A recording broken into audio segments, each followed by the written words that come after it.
देशाचे लोकप्रिय प्रधानमंत्री नरेंद्रजी मोदी, राज्याचे मुख्यमंत्री देवेंद्रजी फडणवीस, केंद्र सरकार आणि राज्य सरकारच्या माध्यमातून केंद्राची जी योजना आहे आयुष्यमान भारत आणि राज्याची योजना आहे महात्मा ज्योतिबा फुले जीवनदायी योजना, या दोन योजना एकत्र क्लब केलेल्या आहेत.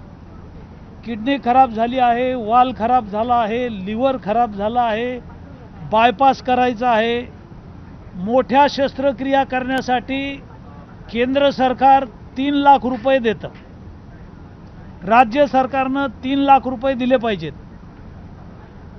या दोन योजनेत मिळून मोठ्या शस्त्रक्रियाला 6 लाख रुपये दिले पाहिजे. मात्र 6 लाख रुपये रुग्णालयाला किंवा पेशंटला मिळत नाही आहेत.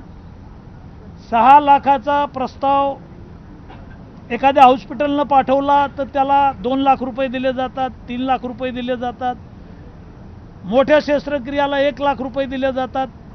एवढ्या पैशात ती शस्त्रक्रिया होत नाही. मोदीजींचं स्वप्न आहे, माननीय मुख्यमंत्री महोदयांचं स्वप्न आहे की या देशातल्या आणि राज्यातल्या 100 कोटी लोकांचं आयुष्य वाढवायचं आहे आणि म्हणून आयुष्यमान भारत योजना, महात्मा ज्योतिबा फुले जीवनदायी योजना, यामध्ये लोकांचा जीव वाचवायसाठीच्यासाठी 100 कोटी लोकांसाठीची योजना आहे. माझ्या मंठा तालुक्यातल्या विठ्ठल कदम नावाच्या शेतकऱ्याला शस्त्रक्रिया करण्यासाठी 11 लाख रुपये लागतात बायपास करायला आणि त्याला 2 लाख रुपये मंजूर होत आहेत. 2 महिन्यापासून ही शस्त्रक्रिया थांबलेली आहे. आज मी हा सभागृहामध्ये प्रश्न उपस्थित केला. तारांकित प्रश्नाच्या माध्यमातून मंत्री महोदयांच्या ही बाब लक्षात आणून दिली. राज्यातले जे मोठे हॉस्पिटल आहेत यांनी शस्त्रक्रियावर जो खर्च आहे तो पूर्ण खर्च केला पाहिजे, किंबहुना किमान 6 लाख रुपये खर्च केला पाहिजे.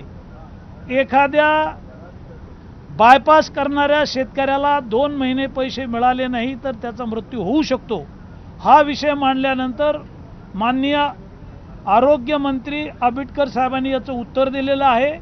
केंद्र आणि राज्य सरकारचे 6 लाख रुपये हे देण्यासाठी आम्हाला कुठेही काही अडचण नाही आणि कुठल्या दवाखान्यामध्ये, कुठल्या हॉस्पिटलमध्ये अशी जर अडवणूक झाली, अशी जर आमच्याकडे तक्रार आली तर आम्ही याची चौकशी करू, असं आरोग्यमंत्री महोदयांनी उत्तर दिलेलं आहे.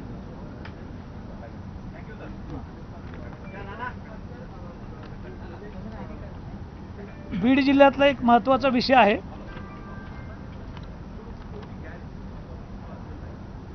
नऊ मार्चला विधानसभेमध्ये धुळे सोलापूर महामार्गाचा विषय होता.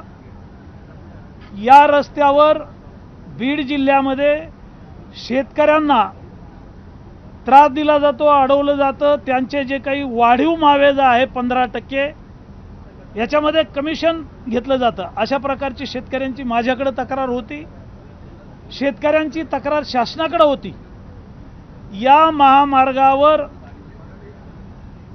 बीडचे जिल्हाधिकारी अविनाश पाठक आणि त्यांचे सहाय्यक महसूल अधिकारी संजय हंगे, पांडुरंग पाटील आणि इतर जिल्हाधिकारी कार्यालयातले कर्मचारी, डेटा ऑपरेटर आणि या महामार्गाचे अधिकारी यांनी सगळ्यांनी मिळून बोगस लाभार्थ्यांच्या नावावर 70 कोटी रुपये उचललेले आहेत. मी हा प्रश्न लावून धरला होता. माननीय महसूल मंत्री चंद्रशेखरजी बावनकुळे यांच्याकडे तक्रारही केली होती आणि 70 कोटी तर उचलले यांनी, परंतु या जिल्हाधिकारी महोदयांनी आणि या विशेष भूसंपादन अधिकारी यांनी 310 कोटी रुपये उचलण्यासाठीच्या सगळ्या प्रक्रिया केल्या.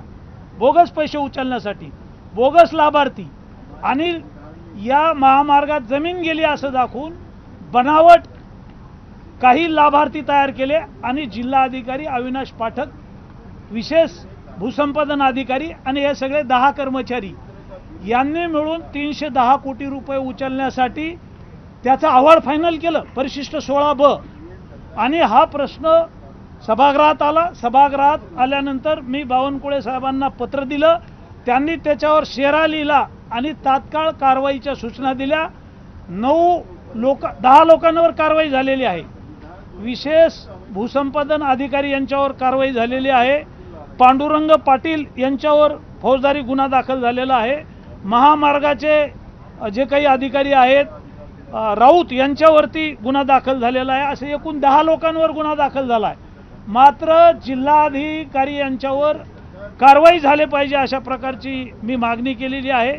याच्यातले मुख्य आरोपी आहेत ते अविनाश पाठक, तत्कालीन जिल्हाधिकारी, यांच्यावर कारवाई करणं, यांच्यावर गुन्हा दाखल करणं आणि हे 70 कोटी रुपये जिल्हाधिकारी आणि ह्या 11 लोकांच्या प्रॉपर्टीवर बोजा टाकणं आणि हे 310 कोटी रुपये उचलण्याचा जो डाव होता या सगळ्या लोकांना जेलमध्ये टाकलं पाहिजे अशा प्रकारची मागणी होती. बावनकुळे साहेबांनी आम्हाला आश्वासन दिले की जिल्हा अधिकाऱ्यांची आम्ही तातडीनं चौकशी करून त्यांच्यावर सुद्धा फौजदारी गुन्हा दाखल करू अशा प्रकारचा माझ्या पत्रावर शेरा लिहून त्यांनी ते प्रधान सचिवाकडे पाठवलेला आहे.